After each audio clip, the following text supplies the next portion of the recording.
Bacaan dari Kisah Para Rasul. Kumpulan orang yang telah percaya akan Yesus sehati dan sejiwa. Dan tidak seorang pun yang berkata bahwa sesuatu dari kepunyaannya adalah miliknya sendiri. Tetapi segala sesuatu adalah kepunyaan mereka bersama. Dan dengan kuasa yang besar, rasul-rasul memberi kesaksian tentang kebangkitan Tuhan Yesus, dan mereka semua hidup dalam kasih karunia yang melimpah-limpah. Di antara mereka, tidak ada seorang pun yang berkekurangan, karena semua orang yang mempunyai tanah atau rumah menjual kepunyaannya itu, dan hasil penjualan itu mereka bawa dan mereka letakkan di depan kaki rasul-rasul, lalu dibagi-bagikan kepada setiap orang sesuai dengan keperluannya. Demikian pula dengan Yusuf, yang oleh rasul-rasul disebut Barnabas, artinya anak penghiburan, seorang Lewi dari Siprus. Ia menjual ladang miliknya, lalu membawa uangnya itu dan meletakkannya di depan kaki rasul-rasul. Demikianlah sabda Tuhan. Syukur kepada Allah. Tuhan adalah Raja, Ia berpakaian kemegahan. Tuhan adalah Raja, Ia berpakaian kemegahan. Tuhan adalah Raja, Ia berpakaian kemegahan, dan kekuatanlah ikat pinggangnya. Tuhan adalah Raja, Ia berpakaian kemegahan. Sungguh telah tegaklah dunia, tidak lagi goyah. Tahtamu tegak sejak dahulu kala, dari kekal engkau ada. Tuhan adalah Raja, Ia berpakaian kemegahan. Peraturanmu sangat teguh, baitmu berhiaskan kekudusan, ya Tuhan sepanjang masa. Tuhan adalah Raja, Ia berpakaian kemegahan. Injil Suci menurut Yohanes.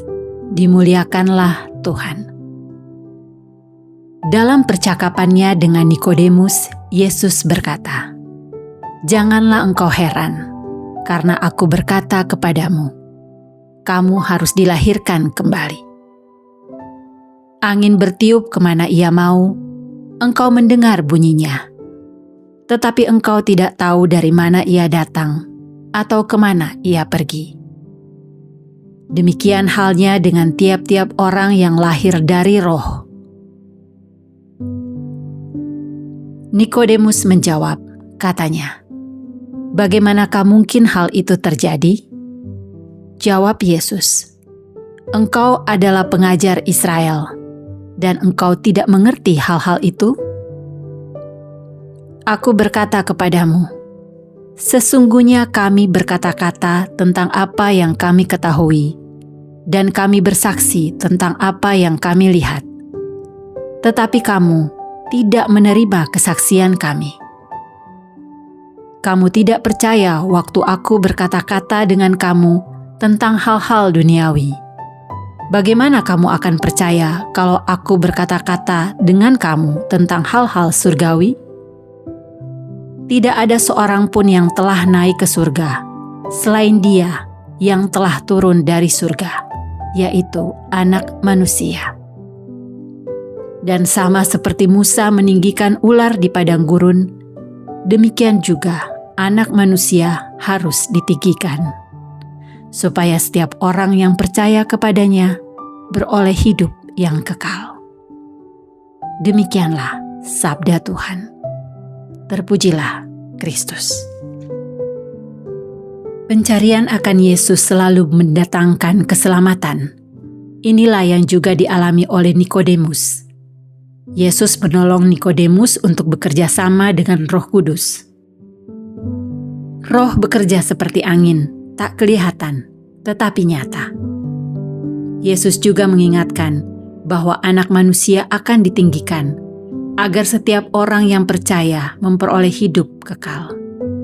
Apakah kita sungguh membuka hati bagi Roh dan percaya penuh pada Yesus yang menyelamatkan? Marilah kita berdoa. Allah Bapa yang Maha Baik, kami bersyukur karena boleh turut ambil bagian dalam perjamuan kudus Putra-Mu ini. Semoga perayaan ini menguatkan kami di masa kini dan mengantar kepada kebahagiaan abadi. Dengan pengantaran Kristus Tuhan kami. Amin.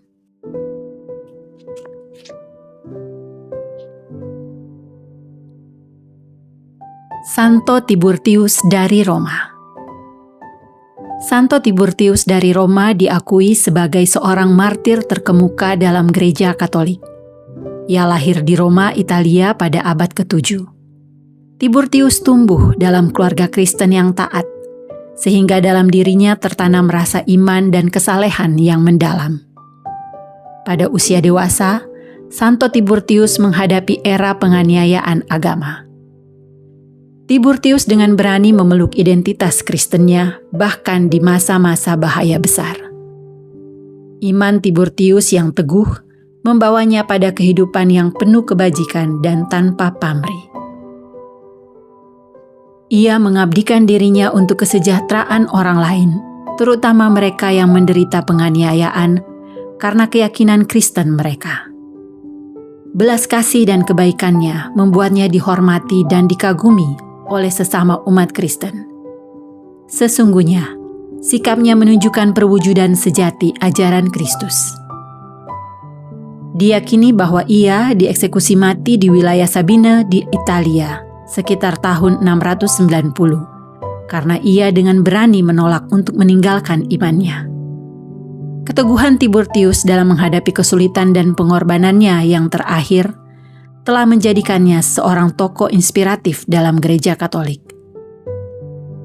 Kemartirannya menjadi bukti kekuatan iman dan keteguhan serta keyakinannya akan Allah.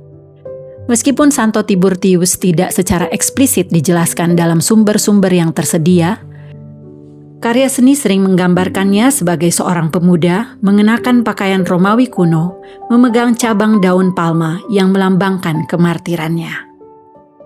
Tiburtius tidak secara khusus ditetapkan sebagai santo pelindung, teladan keberanian, pengabdian, dan kasih. Tetapi Tiburtius membuktikannya kepada sesama, serta dapat menginspirasi dan membimbing orang yang menghadapi berbagai tantangan sepanjang hidup mereka. Meskipun proses kanonisasi tidak dibakukan atau diformalkan pada masa Santo Tiburtius, statusnya yang terhormat telah ada sebelum pembentukan kongregasi untuk penggelaran Orang Kudus. Oleh karena itu, ia dianggap sebagai santo pada era pra-kongregasi.